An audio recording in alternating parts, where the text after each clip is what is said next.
It was a quiet afternoon. The sun was low in the sky, painting everything with a soft golden light. In a small town, where the streets were peaceful and life moved slowly, a boy named Liam sat alone on a wooden bench near the old park fountain. Liam was around 10 years old, with curious eyes and a sketchbook always in his hands. He loved to draw the world around him: trees, birds, people walking their dogs. But that day, something felt different. As Liam flipped a page to start a new drawing, he noticed someone walking toward him. It was an old man. He wore a long coat, even though the weather was warm, and his steps were slow but steady. His face was kind, with deep wrinkles and eyes that seemed to hold 1,000 stories.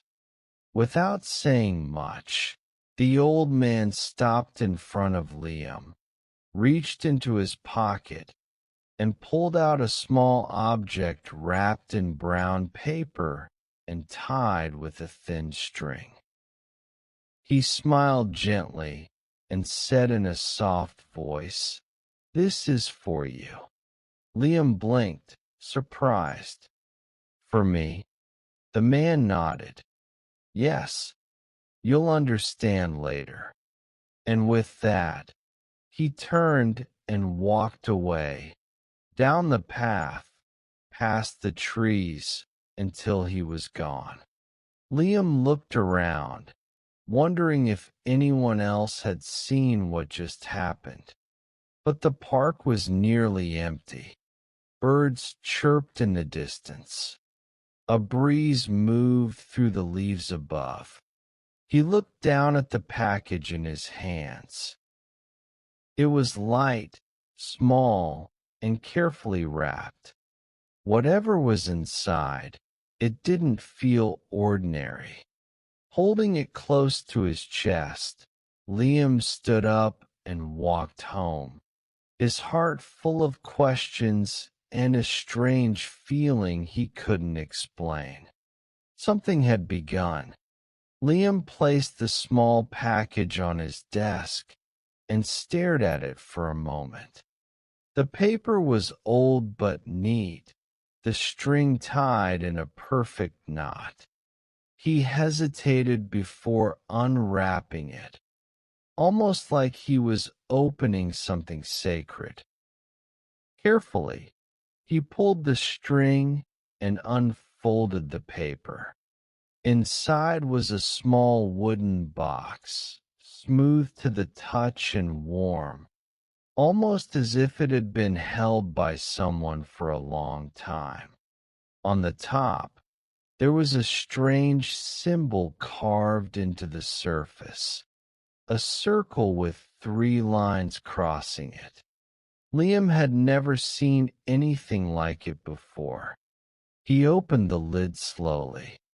Inside was a single object, a compass, but not a regular one.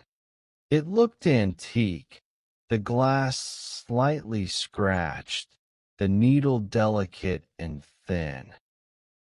There were no directions marked, no north, south, east, or west. Just the needle spinning, then stopping, then spinning again. Liam tilted his head. That was odd. He picked it up and held it in his palm. For a second, the needle pointed sharply to the left side of his room, toward his bookshelf. Then it stopped again. He waited. Nothing. Silence. Still, something about the compass made his skin tingle. It wasn't fear. It was more like a question, a quiet whisper in the back of his mind. He placed it back into the box and closed the lid. Later that night, as he got ready for bed, he kept glancing at his desk. The box was still there, sitting quietly in the dark.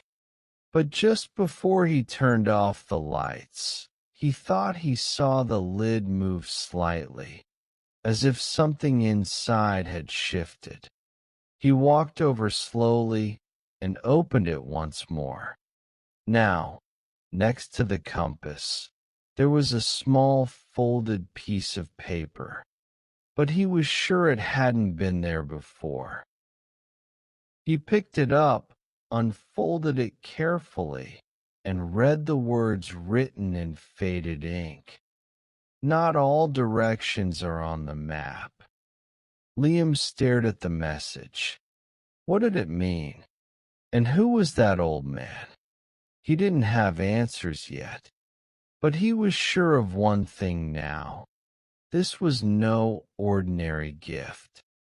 Liam sat on the edge of his bed, holding the small note between his fingers. Not all directions are on the map. He whispered the words aloud, trying to feel their meaning. The compass still pointed left. He stood up, walked toward the bookshelf, and watched the needle shift ever so slightly as he moved closer. His fingers ran across the spines of the books, old adventure stories, school novels, his sketchbooks, until something caught his eye. One of the books didn't quite fit. It was an old hardcover with no title on the spine. Dusty, faded, and locked. There was a tiny clasp on the cover. He had never noticed it before. His heart beat faster as he took the compass in one hand and touched the clasp with the other. Click!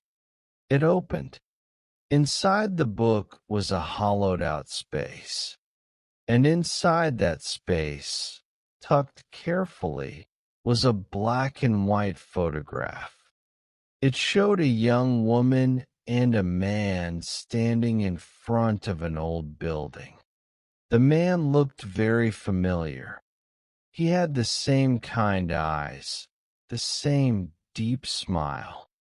It was the stranger, and next to him was Liam's grandmother, much younger, but unmistakably her. His hands trembled slightly. The photo felt heavy with memory. On the back, in the same faded ink, a message for what was lost and must now be remembered. He ran downstairs with the photo in hand. "Grandma," he called out. She was in the kitchen preparing tea. He held out the picture silently. She looked at it and froze. Her eyes widened. Slowly, she took the photo and sat down. Her hands were still, but her voice shook. Where did you find this?" Liam told her everything. The man in the park, the box, the compass, the strange note. She stared at the picture for a long time before speaking again. "His name was Thomas. He was my friend, a very special friend. We lost contact many years ago. I never knew what happened to him." Her eyes filled with something between sadness and wonder. "He always said he would find a way to say goodbye." Liam looked at her, then at the compass. It wasn't just a gift. It was the beginning of a message, one that was still unfolding. Liam sat across from his grandmother at the kitchen table. The photo lay between them, and the compass rested in his palm, its needle now still, pointing directly at her. She stared at it for a moment, then smiled softly, almost sadly.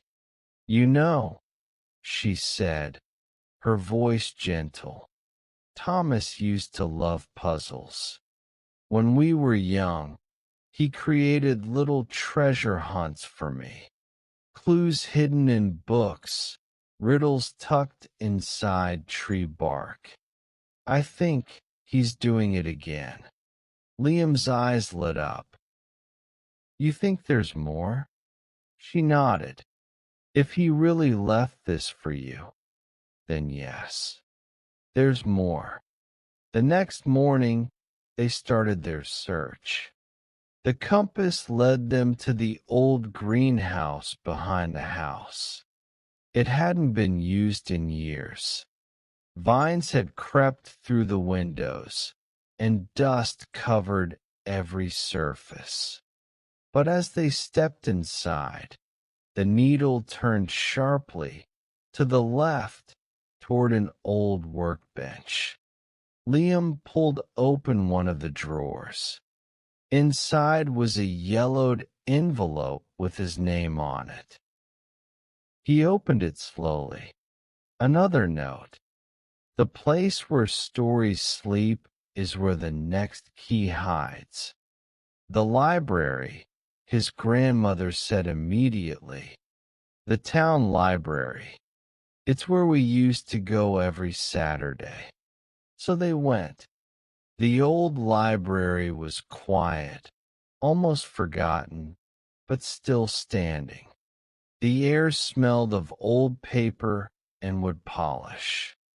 Liam let the compass guide him, weaving through tall shelves until it stopped, right in front of a dusty section labeled Local History. He reached for a thick, leather-bound book titled People of Pinewood, 1952 to 1972. As he pulled it down, a folded slip of paper fluttered out. Beneath the tree that never falls. Grandma gasped. The oak tree, she said. At the garden where we carved our initials, it's still there. That afternoon, they found the massive oak standing just as tall as it had decades ago. Its bark was thick, and at the base, partially hidden under leaves and roots, was a small metal box, rusted but still intact. Inside, another photo, this time of Thomas sitting alone on a bench, holding the very same compass now in Liam's hands. And underneath it, a single line, "You found me." Liam looked up at his grandmother. Her eyes glistened. "He wanted to be remembered," she whispered. "And he wanted you to know him, too." Liam held the photo close. This wasn't just a puzzle anymore. It was a path, carefully laid out, step by step, connecting two lives across time. Liam sat at the base of the oak tree, holding the photo of Thomas in his lap. The compass was still in his hand, and for the first time since he'd received it, the needle had stopped moving completely. His grandmother knelt beside him. She was silent for a long while, just watching the way the sunlight filtered through the leaves above them. "I never thought I'd see his face again," she said quietly. "He was like a brother to me. Maybe more, once, but life has a way of pulling people in different directions." Liam turned the compass over, his thumb brushing along the edges. "Why me?" he asked.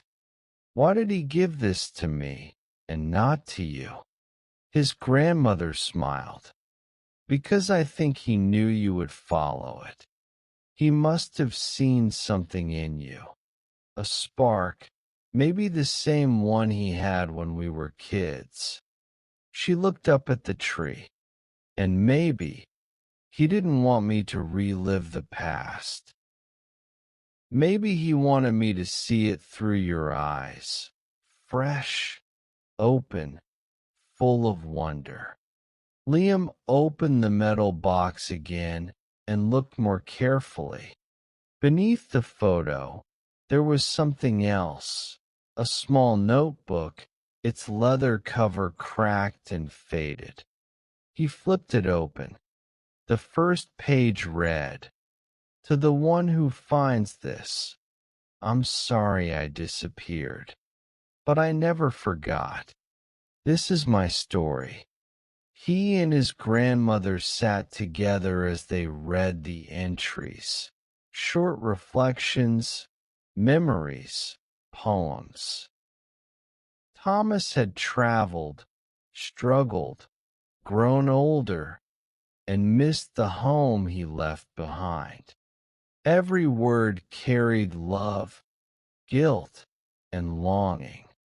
But there was peace in the way he wrote, as if he had made peace with his life. One final entry stood out. "If this ever reaches you, know that the greatest gift I could leave was not the compass, not the clues, not even the truth about me. It was the chance to reconnect what was once broken, and maybe to begin something new." Liam closed the notebook gently. He understood now. The gift wasn't just for him. It was for both of them. For the family. For the memories. For the healing. He reached for his grandmother's hand. She squeezed his back. And in that quiet moment, surrounded by roots, wind, and sunlight, it felt like the past had finally come home.